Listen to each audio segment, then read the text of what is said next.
Allez, on est aujourd'hui dans l'atelier de Cathy. Bonjour Cathy. Bonjour Julien. Cathy Avoie, céramiste, avec une histoire, je vais dire particulière, parce que souvent dans les reportages qu'on a pu faire dans le cadre de cette émission, Cathy, il y a eu beaucoup de reconversions, de gens qui se sont mis à se professionnaliser par rapport à une passion. C'est un petit peu votre cas aussi. Tout à fait, oui, il y a une dizaine d'années à peu près, parce qu'avant j'étais sur Paris, j'étais assistante de direction et après deux congés parentaux, pardon, faut pas exagérer, je dis non, c'est plus pour moi, je veux plus être derrière mon ordinateur, je fais autre chose.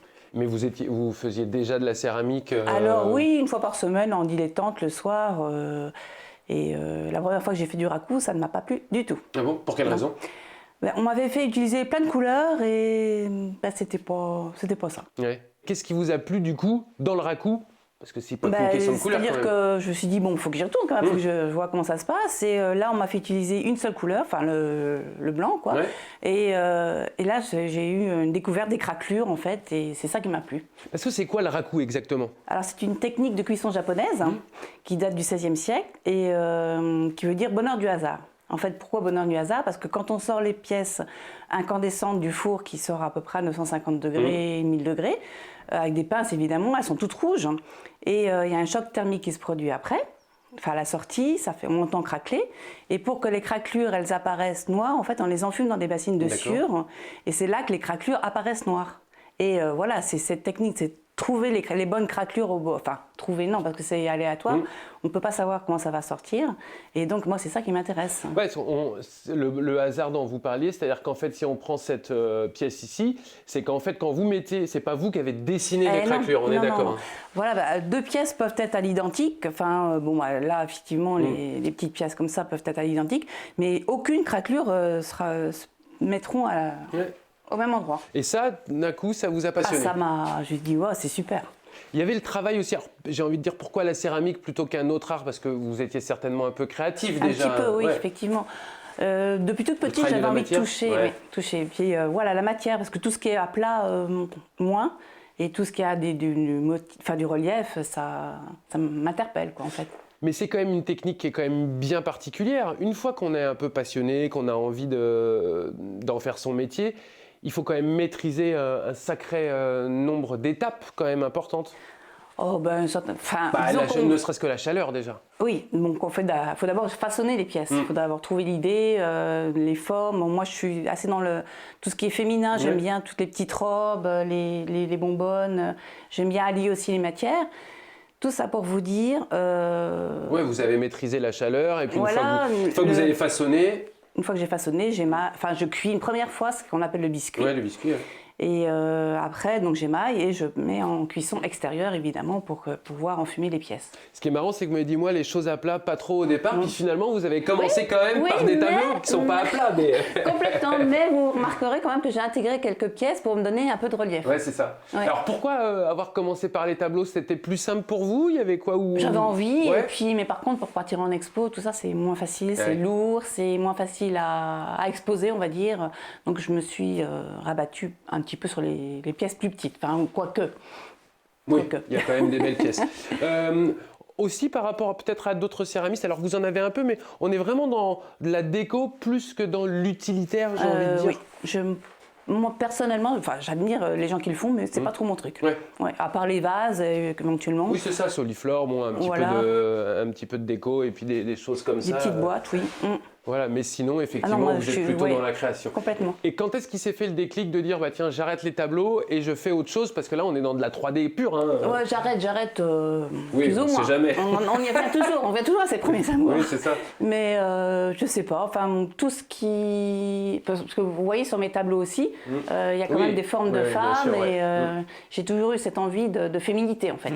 Et avec toujours un aspect aussi brut, il y a quand même quelque chose où on voit vous laisser certaines craquelures comme ça. Ça aussi, en fait, je tire parti des défauts qu'on peut avoir à la sortie du four et j'essaie justement d'accentuer et de faire croire que c'est fait exprès, en fait.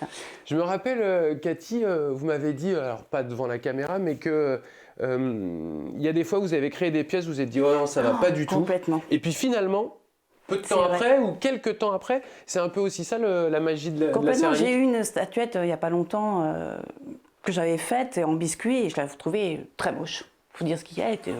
Donc elle était dans un coin de mon atelier et puis. Vous l'avez pas acheté quand même? Je ne l'ai pas acheté. Ouais. Non, je sais pas pourquoi. Ouais. Et en fait, un jour j'avais de la place dans mon four à Racou et je me suis dit tiens, je vais l'émailler, on verra bien de toute manière. Et finalement c'est devenu une pièce phare de ma collection parce que je la trouve super. Les craquelures se sont bien mises là où il fallait. Moi, je ne l'ai pas pour vous faire voir, mais voilà. Ça dépend quand même aussi beaucoup de l'humeur, j'ai l'impression, les créations, la manière. Non, mais Bien sûr. Mais, des fois, je suis devant mon pain de terre et je ne sais pas quoi en faire. Puis d'autres fois, voilà. Puis je vais y être des heures et des heures. Il y a un moment vous privilégiez de création ou pas, Cathy? Non, pas du tout. Non. C'est n'importe quand. C'est n'importe quand. N'importe quand. Enfin. N'importe comment aussi des fois. On s'entend quoi. Mais non, mais je veux dire, c'est pas le soir entre non, 22h du tout. et minuit. Non, mais justement quand j'étais petit, quand mes enfants étaient petits, des fois il fallait que je mette mon réveil pour aller les chercher à l'école parce que j'étais tellement dans mon truc que voilà. Quand je voyais 4h30 arriver, je me dis, mon Dieu, les enfants. Il faut y aller. Voilà. Vous l'avez dit, vous aimez bien marier les matières aussi. Métal, oui, voilà. Tout ce que je. Par contre, je ne retravaille pas. Tous les matériaux qui ne sont pas la terre, je ne les retravaille pas parce que c'est pas mon boulot, chacun son. Et puis j'aime bien en fait les trouver bruts. Donc là, et puis par exemple. L'entonnoir, là, c'est une sonnette. Une sonnette, ouais, voilà. Et vous avez le bois aussi avec. Voilà, tout ça, c'est fait en partenariat, entre guillemets. Ça, c'est le mari d'une copine qui l'a trouvé dans un chantier. Et elle, évidemment, elle a pensé à moi parce que j'aime bien tout ce qui est récup. Donc je l'ai coupé et puis je l'ai transformé en pied de lampe. Ouais, voilà. Mais vous avez bien réalisé simplement entre guillemets, la mesure. Bien sûr, tout à fait. Cette pièce-là, Cathy, c'était un concours, c'est ça? C'est ça, c'était au métier, au main d'art. D'accord. Ah oui, ok. Voilà. Et j'avais remporté le 2e prix, ce qui m'avait permis d'aller exposer à Chartres, aux Artisanales de Chartres. Ouais. C'était une très belle expérience. Thème sur le voyage, oui, complètement. Ouais. Aujourd'hui, bon, c'est une période un peu particulière, on le répète beaucoup dans cette émission, Cathy, mais sinon, quels sont les moyens que nous avons de pouvoir découvrir vos créations? Alors, exposition, salon, certaines boutiques. En ce moment, je suis une boutique malheureusement qui a fermé en Corse. D'accord. Et puis, je devais faire une expo à la recyclerie à Ivry-l'Évêque. Ouais. Ce mois-ci, ça a été reporté au mois prochain, nous l'espérons. Voilà, après, on peut me retrouver à la maison aussi. Ici, on peut venir Bien sûr, si je suis ouvert. Et puis, souvent, avec les autres artisans, on s'invite les uns chez les autres aussi.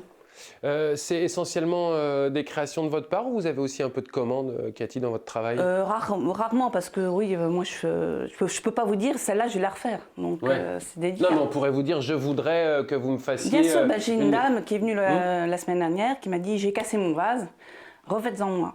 Il faut que je me souvienne comment il était son vase déjà pour commencer. C'est plus dans les formes que je fais maintenant, mais bon, je vais lui refaire de toute manière, il n'y a pas de souci. Votre métier, votre façon de faire, elle a beaucoup évolué depuis que vous avez commencé, Cathy. Vous mettez moins de temps, plus de temps, vous moins de temps, plus de temps, ça dépend. Si c'est pour des pièces commerciales, je mets moins de temps, effectivement. Si c'est pour des pièces un peu plus élaborées, on va dire, qui valent plus cher, là, effectivement, je mets plus de temps. C'était important pour vous d'avoir un petit espace comme ça d'exposition au sein de votre maison? Bien sûr, parce que n'importe qui peut m'appeler et puis me dire je voudrais voir ce que vous... Même si c'est pas pour acheter, voir. Et puis effectivement, puis des fois j'ai des stages ou des cours et les personnes viennent voir aussi ce que je fais. Et vous avez dû aussi aménager donc votre atelier. Vous avez combien de fours, Cathy? Oh là j'ai 2 fours à biscuits et les fours à couches, j'en ai 3 ou 4. D'accord. Plus ou moins grands.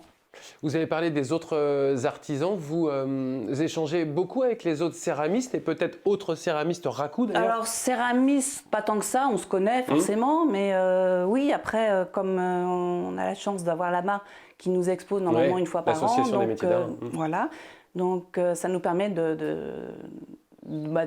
rester en relation. Et c'est bien parce qu'en cette période, on est vite découragé et des fois on a un petit appel. ah, qu'est-ce que tu deviens, qu'est-ce que tu fais? Donc ça remotive un petit peu les troupes. Ouais, et puis j'ai l'impression que nous sommes un département assez riche Mine en de rien, oui, céramistes. tout à fait. Il y a beaucoup de Ah gens oui, oui, différents complètement. qui font plein de choses. Et on Et fait le tous- raku d'ailleurs. Oui, et on fait toutes des choses, même si on Ouais. fait on est plusieurs à faire du raku, on fait toutes des choses différentes. Oui, je pense C'est à ça qui est Johanna bien. par exemple qui elle fait On fait des pièces énormes, qui bien fait sûr. des grandes oui, pièces. oui. Vous êtes plus dans des petites pièces. Aujourd'hui, les pièces un peu plus imposantes, vous continuez d'en faire. C'est vraiment quelque chose dont. Je continue d'en faire, mais bon, ça se vend moins, effectivement. Donc, mais si, parce que sinon, ça serait moins bien. Et comment vous avez vécu cette période de confinement? Je parle d'un point de vue création. Terrible. Ouais. Terrible. Je n'ai rien fait du tout pendant le premier confinement. Mais alors, rien du tout. Et Ça n'est pas. Ça ne l'est pas, ouais, c'est ça, c'est l'amorosité en fait, je crois. Et à la sortie du confinement, justement, à plusieurs créateurs, on s'est réunis là et on a fait des portes ouvertes pour tous les week-ends pour que les gens puissent un peu, puis nous motiver un peu et voir ce qu'on pouvait faire par la suite. Vous échangez sur quoi avec les autres céramistes? Sur la technique ou sur on va dire, la création pure? Oui, ça nous arrive, Ouais. on demande leur avis aussi. Des fois, je sais plus, j'avais un émail qui avait. Je sais pas, qui avait coulé, je sais pas quoi. J'ai demandé à Sarah, une fois, à Sarvéville. Ouais. Qui elle fait voilà, plutôt elle m'a dit, des... oh non, c'est bien comme ça, elle laisse comme ça, voilà. Ah oui. Oui, bah Après, Sarah, voilà. elle est plus...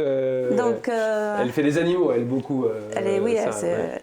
ouais, elle C'est tend spécialisé là-dedans, Voilà, c'est ça. dans les animaux.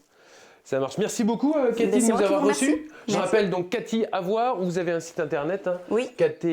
kti-avoie.com. À bientôt, Cathy. Merci, au revoir.